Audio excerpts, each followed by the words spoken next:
Fala pessoal, tudo bom? Quem está falando é o Guilherme. Bom, hoje eu vou tratar com vocês um pouco sobre os princípios tributários, tá? Eu estou dando uma breve pincelada aí nos princípios. Provavelmente acho que vai ser útil para você, principalmente você que já viu essa matéria, tá? Para recordar um pouco sobre ela. Para você que não viu, para ter uma base do que se trata os princípios tributários e posteriormente se aprofundar na matéria, que eu garanto para vocês é uma matéria intensa e você tem que ter um pouco de cautela, você tem que observar, você tem que estudar com paciência, porque o direito tributário é um direito onde exige tem muito detalhe, né? Quando você pega a relação dos detalhes, você consegue aprender com mais facilidade. Bom, então os princípios do direito tributário, o primeiro que vem na nossa lista é o princípio da legalidade, tá? A legalidade é um breve conceito de que nenhum tributo pode ser instituído ou criado a não ser por meio de lei. Tá? Isso daí é fato, não só no princípio tributário, como também nos princípios administrativos, né? O LIMP, que tem o princípio da legalidade, aqui não seria diferente. Tá? E no artigo 150, inciso 1 da Constituição Federal, diz lá no seu artigo 150, sem prejuízo de outras garantias asseguradas ao contribuinte, é vedado à União, aos Estados, ao Distrito Federal e aos municípios, inciso 1º, exigir ou aumentar tributos sem lei que o estabeleça. Então, para exigir ou para aumentar o tributo, tem que existir uma lei. Ok? Eu separei aqui alguns critérios, alguns requisitos que o legislador usa, né, para criar uma lei tributária. A primeira delas é a descrição do fato tributável. Tá? O que vai ser tributável? Determinado fato ou objeto vai ser tributado. Ok? No B aqui, ó, a definição da base de cálculo, né? O direito tributário tem que ter a base de cálculo, né? Que vai ser um início para que se sejam implementados os cálculos para aquele determinado objeto, para aquele determinado produto ou serviço. No C vem o critério para a identificação do sujeito passivo da obrigação tributária, né? Quem vai ter que cumprir essa obrigação tributária, quem vai ter que recolher esse determinado tributo. E por fim, né, o D, sujeito ativo da relação tributária. Provavelmente vai ser a União ou outros entes federativos, ok? Então, em sequência aqui, ó, vamos para o princípio da igualdade. Tá? O princípio da igualdade é bem simples. Logicamente que eu tentei dar um exemplo bom aqui, mas recomendo que estudem ele também, quem tiver interesse aí a fundo, porque são importantes, ok? O princípio da igualdade, todos são iguais perante a lei, não seria diferente no caso do tributo, né? Coloquei essa definição aí porque eu achei que ela seria mais cabível para esse assunto aí. Um exemplo, uma pessoa que tem uma residência de construção equivalente a 2.000 metros de área construída, com certeza não vai pagar o mesmo imposto de IPTU sobre uma outra pessoa que tem uma construção de 500 metros quadrados, né? Isso seria irrelevante, não seria igual. Então, se você tem um poder aquisitivo maior e provavelmente você vai ter mais bens, né? Com certeza você vai pagar mais tributo, ok? Em sequência vem a capacidade contributiva, que nada mais é do que verificar a capacidade econômica do contribuinte, seus patrimônios e rendimentos, respeitando o direito individual e patrimonial. É parecido com a igualdade, mas só que não é, né? Capacidade é logicamente a igualdade em relação à igualdade dos tributos, né? Capacidade contributiva é em relação, isso sim, aos patrimônios, aos rendimentos de determinada pessoa, né? Determinado indivíduo, tá bom? Em sequência vem a liberdade de tráfego.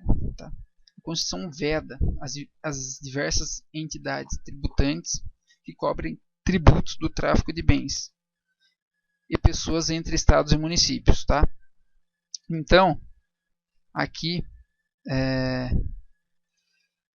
a Constituição veda que, por exemplo, pessoas que levem uma determinada mercadoria ou vendam, por exemplo, principalmente agora na internet, né?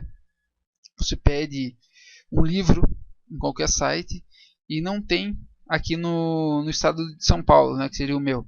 não tem esse livro aqui nessa vendedora, nessa empresa, ela não tem esse determinado livro, por exemplo, livro de direito tributário. Tá? Você pede pela internet, comprou, só que não tem. Então vai vir lá do Paraná, vai vir do Mato Grosso do Sul, Santa Catarina, e em decorrência disso, a Constituição veda que seja cobrado imposto sobre a migração, né, desse produto pelos estados, ok? Então acho que deu para deixar bem claro, né? É vedada a diversas entidades tributantes que cobrem tributos de tráfico de bens e pessoas entre os municípios e estados. Beleza? Agora vamos para o princípio da anterioridade. O princípio da anterioridade está definido no artigo 150, inciso 3, a linha B da Constituição Federal.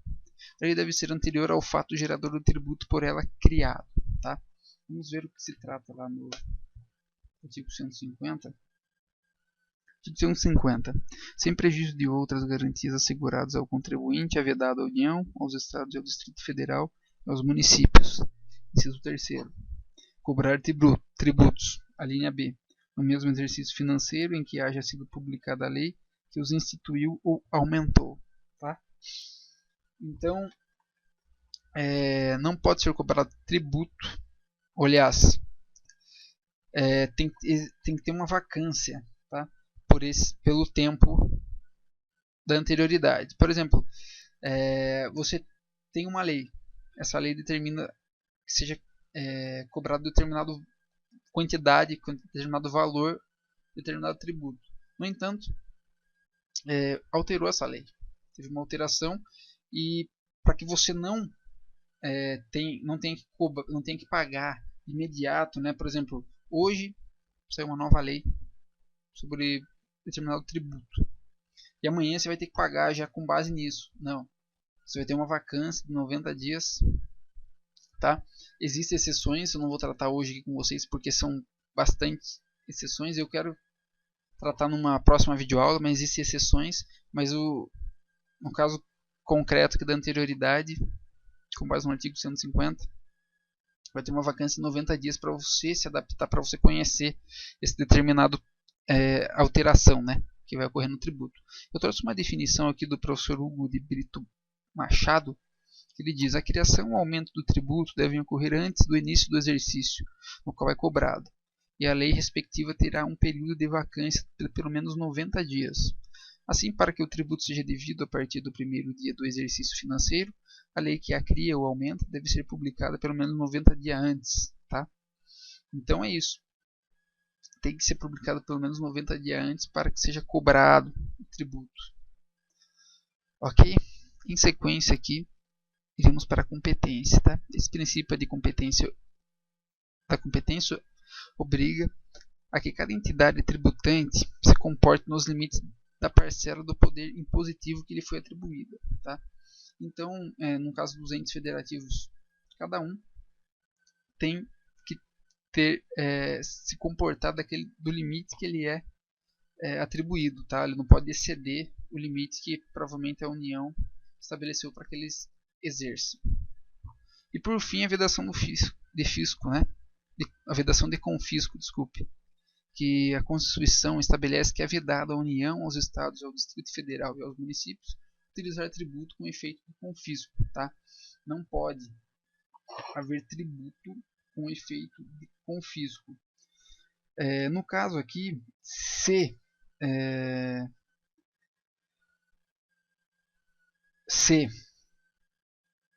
o contribuinte achar que esse tributo que ele está recolhendo está sendo considerado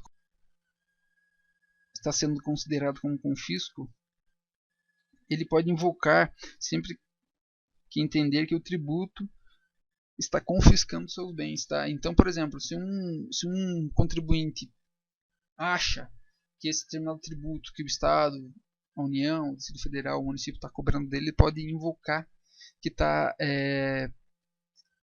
trazendo problemas para os seus bens, esse tributo, né? Está confiscando seus bens. Então, pessoal, é isso, tá? O princípio do direito tributário, eu trouxe aqui uma breve Tentei resumir ao máximo aqui cada princípio. Logicamente que se você for vendo um livro, provavelmente vai ter muita coisa, tem bastante coisa mesmo. Então eu tentei reduzir ao máximo aqui e dar uma pincelada em relação aos princípios tributários. Ok? Vou deixar esse mapa mental lá no meu blog, tá? Blog, para quem não conhece, é blog guilhermevictor@blogspot.com, tudo junto. Vou deixar aí na descrição do vídeo o link do blog. Espero que vocês tenham gostado. Se vocês quiserem acessar meu blog também, lá tem várias notícias diárias, tá?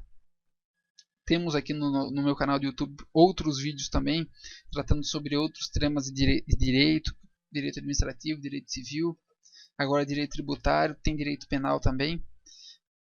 Pretendo colocar direito constitucional, direito do trabalho, né, que é um ramo também muito interessante. Então é isso, pessoal. Eu vou ficando por aqui. Um forte abraço a todos, um ótimo início de semana e até a próxima videoaula. Tchau, tchau.